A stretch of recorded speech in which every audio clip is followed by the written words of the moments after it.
Warahmatullahi wabarakatuh. Kami dari kelompok 6 ingin mempresentasikan hasil kerja kelompok kami yang berjudul Manajemen Investasi Bank Syariah.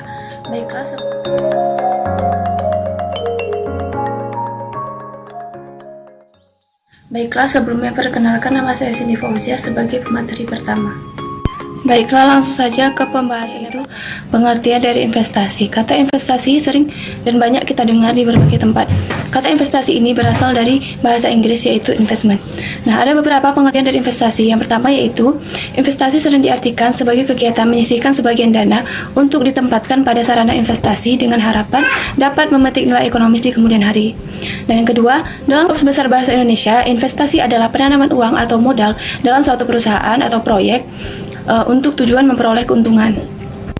Yang ketiga yaitu, dalam Kamus Istilah Pasar Modal dan Keuangan, kata investasi diartikan sebagai menanam uang atau modal dalam suatu perusahaan atau proyek untuk tujuan memperoleh keuntungan. Yang keempat yaitu, investasi merupakan sebuah penundaan konsumsi masa kini yang dimasukkan ke dalam proses produksi yang produktif dan hasilnya untuk konsumsi mendatang. Yang kelima, investasi adalah pengorbanan nilai tertentu yang berlaku saat ini untuk mendapatkan nilai di masa datang yang belum dapat dipastikan besar. Jadi dapat disimpulkan bahwa investasi merupakan suatu kegiatan penanaman uang ataupun menyimpan uang ataupun modal di sebuah perusahaan ataupun proyek untuk mendapatkan keuntungan di masa yang akan datang ataupun di hari yang akan datang. Baiklah, langsung saja kita untuk pembahasan yang kedua, yaitu manajemen investasi. Manajemen merupakan suatu proses perencanaan, pengorganisasian, pengarahan, dan pengawasan usaha-usaha para anggota dalam upaya untuk mencapai tujuan yang telah ditetapkan. Nah, arti pembiayaan secara luasnya yaitu finansial atau pembelanjaan, yaitu pendanaan yang dikeluarkan untuk mendukung investasi yang telah direncanakan, baik dilakukan sendiri maupun dijalankan oleh orang lain. Sementara investasi memiliki arti penanaman faktor-faktor produksi pada proyek tertentu, baik yang bersifat baru sama sekali ataupun perluasan usaha.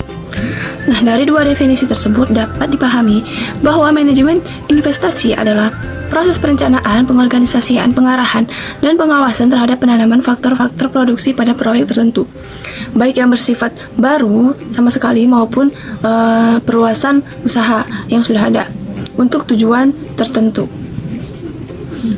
Dalam bank syariah, kegiatan penyaluran dana dapat berupa investasi, dapat pula dalam bentuk pembiayaan. Disebut investasi karena adanya penanaman dana atau penyertaan. Disebut pembiayaan karena bank menyediakan dana guna membiayai kebutuhan nasabah yang memerlukan dan layak memperolehnya. Pembiayaan investasi mempunyai ciri-ciri tersendiri, yaitu untuk pengadaan barang-barang modal, mempunyai perencanaan yang matang dan berarah, berjangka menengah atau dan panjang, dan pada umumnya diberikan dalam jumlah dana yang besar. Oleh karena itu, perlu diadakan studi kelayakan. Baiklah, lanjut untuk pembahasan yang ketiga, yaitu manajemen investasi dalam perspektif Islam. Nah, investasi merupakan salah satu ajaran dari konsep Islam yang memenuhi proses tadrib dan trikotomi pengetahuan. Konsep investasi selain sebagai pengetahuan juga bernuansa spiritual karena menggunakan norma syariah, sekaligus merupakan hakikat dari sebuah ilmu dan amal. Oleh karenanya, investasi sangat dianjurkan bagi setiap muslim. Nah, arti dari tadrij merupakan gradasi ataupun tahapan-tahapan ataupun tingkatan-tingkatan. Dalam dikotomi pengetahuan merupakan pengetahuan instrumen, pengetahuan intelektual, dan pengetahuan spiritual. Simpulkan bahwa kegiatan investasi merupakan bagian dari kegiatan ekonomi, dan kegiatan ini tidak bisa dilepaskan dari prinsip-prinsip syariah. Investasi yang dilakukan secara syariah adalah investasi yang dilakukan berdasarkan prinsip-prinsip syariah, baik investasi yang dilakukan pada sektor real maupun pada sektor keuangan. Dalam syariah Islam, investasi yang dilakukan diharapkan adalah investasi yang akan memberikan manfaat bagi banyak pihak, dan bukan investasi yang hanya menguntungkan satu pihak saja, sementara pihak lain akan mengalami kerugian yang sangat besar. Baiklah, cukup sekian penjelasan dari saya. Selanjutnya akan dilanjutkan oleh Citra Manja Lestari.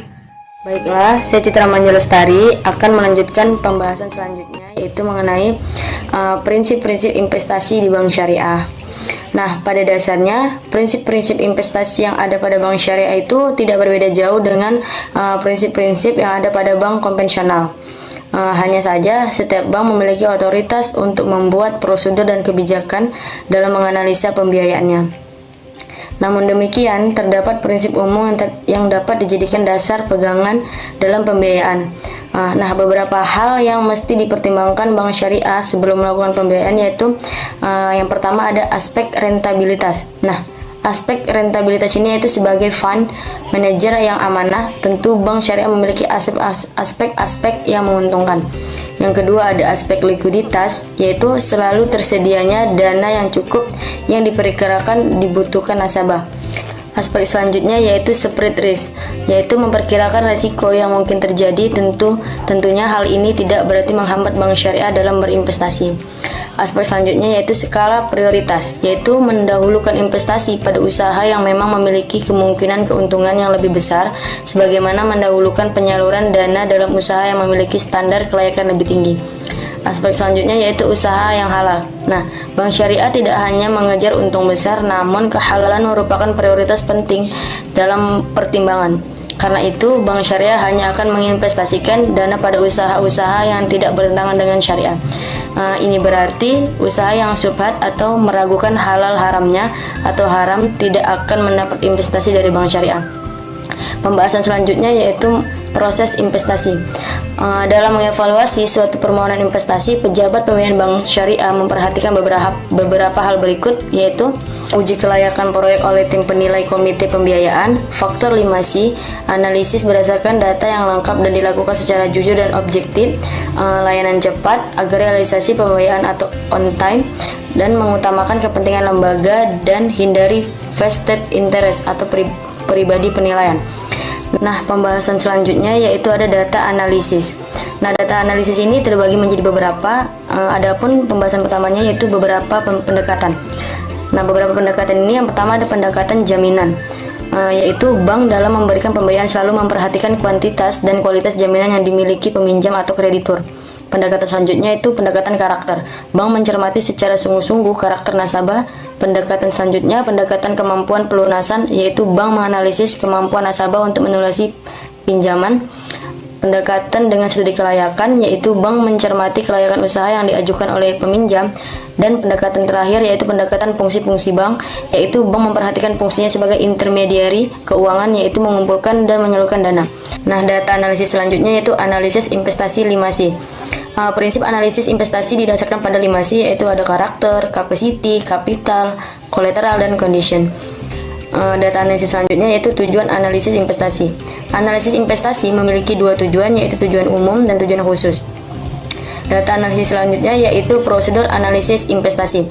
Aspek penting yang harus diperhatikan pengelola bank syariah sebelum melakukan pembiayaan adalah berkas dan pencatatan, data pokok dan analisis pendahuluan atau realisasi pembelian, produksi dan penjualan, rencana pembelian, produksi dan penjualan, jaminan, laporan keuangan, dan data kualitatif. Penelitian data, penelitian atas realisasi usaha, penelitian atas rencana usaha, penelitian atas penilaian barang, jaminan, laporan keuangan, dan penelitian. Nah, data analisis selanjutnya itu aspek yang dianalisis. Terdapat beberapa aspek yang perlu dianalisis oleh bank syariah sebelum memberikan pembiayaan pada mudharib, yaitu yang pertama ada aspek yuridis. Nah, calon debitur cakap hukum, usaha legal. Yang kedua, aspek pemasaran. Nah, siklus hidup produk substitusi, perusahaan pesaing, tingkat kemampuan daya beli masyarakat, program promosi daerah, pemasaran, faktor musim, manajemen pemasaran, dan kontrak penjualan. Nah, aspek selanjutnya yaitu aspek teknis, yaitu lokasi usaha, fasilitas gedung bangunan, mesin-mesin yang dipakai, dan proses produksi. Aspek selanjutnya yaitu aspek keuangan, kemampuan memproduksi untung, sisa-sisa peminjam dengan pihak lain, beban rutin di luar kemampuan usaha, arus kas. Aspek selanjutnya yaitu aspek manajemen yang bertujuan untuk menilai kemampuan dan kecakapan dari manajemen dalam menjalani bisnisnya. Aspek yang terakhir yaitu aspek sosial ekonomi, yaitu yang bertujuan untuk menilai sejauh mana usaha yang akan dibangun dan dibiayai memiliki value added yang tinggi dilihat dari sudut pandang sosial maupun makroekonomis. Saya Sabila Ayuni, saya akan membahas mengenai pemantauan dan pengawasan pembiayaan. Pemantauan dan pengawasan diperlukan bertujuan untuk memantau segala aktivitas dan menghindari penyelewengan yang mungkin terjadi, baik dari oknum luar maupun oknum dalam. Nah, untuk memastikan ketelitian dan kebenaran data administrasi pembiayaan, memajukan efisiensi dalam pengelolaan tata laksana usaha di bidang peminjam dan sasaran pencapaian yang ditetapkan. Dan sebagai kebijakan manajemen bank syariah akan lebih rapi dan mekanisme proses pembiayaan akan lebih dipatuhi. Sedangkan media pemantauan dapat dilakukan melalui informasi dari bank syariah untuk mengontrol realisasi kerja dan laporan keuangan. Informasi dari dalam bank syariah atau penelitian mutasi keuangan dan rekening. Penelitian perputaran yang terjadi atas debit dan kredit pada beberapa bulan berjalan memberikan tanda pada laporan sehingga bisa mengantisipasi adanya kekeliruan yang lebih besar. Pemeriksaan realisasi tanggal-tanggal jatuh tempo perjanjian serta meneliti semua pembukuan yang berhubungan dengan pembiayaan. Nah, kemudian pengawasan dalam pemantauan ini ia juga dapat dilakukan melalui kunjungan pada peminjam yang bertujuan untuk memantau efektivitas dana yang dimanfaatkan peminjam. Pembahasan selanjutnya yaitu penanganan investasi bermasalah. Resiko terjadinya peminjaman adalah ketundaan pengembalian atau bahkan ketidakmampuan nasabah untuk mengembalikan pinjaman. Untuk mengantisipasi hal itu, maka bank syariah harus mampu untuk mengantisipasinya dengan beberapa cara. Yang pertama itu ada analisis sebab kemacetan. Analisis ini terdiri dari aspek internal dan aspek eksternal. Kemudian dengan menggali potensi peminjam. Analisis ini penting dilakukan sebagai upaya untuk mengetahui potensi peminjam. Kemudian pembahasan selanjutnya yaitu penyitaan barang jaminan. Investasi jaminan yang diberikan kepada bank syariah dapat disita atau penaut. Walaupun ini sangat bergantung ada kebijakan manajemen, kebanyakan bank syariah melakukan rescheduling, reconditioning, dan pembiayaan ulang dalam bentuk al-qard al-hasan, dan jaminan harus tetap ada sebagai persyaratan jaminan. Nah, adapun kesimpulan mengenai materi manajemen aset perbankan syariah, manajemen merupakan proses perencanaan, pengorganisasian, pengarahan, dan pengawasan usaha-usaha para anggota dalam upaya untuk mencapai tujuan yang telah ditetapkan. Sementara investasi memiliki arti penanaman faktor-faktor produksi pada proyek tertentu, baik yang bersifat baru sama sekali ataupun perluasan usaha atau pabrik yang sudah ada. Nah, dari dua definisi di atas dapat kita pahami bahwa manajemen investasi adalah proses perencanaan, pengorganisasian, pengarahan, dan pengawasan dalam penanaman faktor-faktor produksi pada proyek tertentu, baik yang bersifat baru sama sekali ataupun perluasan usaha atau pabrik yang sudah ada, atau penyertaan modal untuk tujuan yang tertentu pula. Dalam bank syariah, kegiatan penyaluran dana dapat berupa investasi, dapat pula pembiayaan. Disebut investasi karena adanya penanaman dana atau penyertaan. Nah, disebut pembiayaan karena bank menyediakan dana guna membiayai kebutuhan nasabah yang memerlukannya dan layak memperolehnya. Adapun tujuan bank syariah dalam melakukan pembiayaan adalah untuk meningkatkan ekonomi umat atau dalam pembiayaan atau permodalan. Di sisi lain juga sebagai upaya untuk mendapatkan nisbah bagi hasil atau profit margin. Beberapa hal yang mesti dipertimbangkan bank syariah sebelum melakukan pembiayaan antara lain yang pertama itu aspek rentabilitas, kemudian aspek likuiditas, kemudian spread, kemudian skala prioritas, kemudian usaha yang halal. Nah, penanganan investasi bermasalah. Risiko terjadinya peminjaman adalah ketertundaan pengembalian atau bahkan ketidakmampuan nasabah untuk mengembalikan pinjaman. Untuk mengantisipasi hal itu, maka bank syariah harus mampu untuk mengantisipasinya dengan beberapa cara. Yang pertama itu analisis sebab kemacetan. Kemudian analisis ini terdiri dari aspek internal dan aspek eksternal dan dengan menggali potensi. Demikian pembahasan dari materi kelompok kami. Lebih dan kurangnya kami mohon maaf. Wassalamualaikum warahmatullahi wabarakatuh.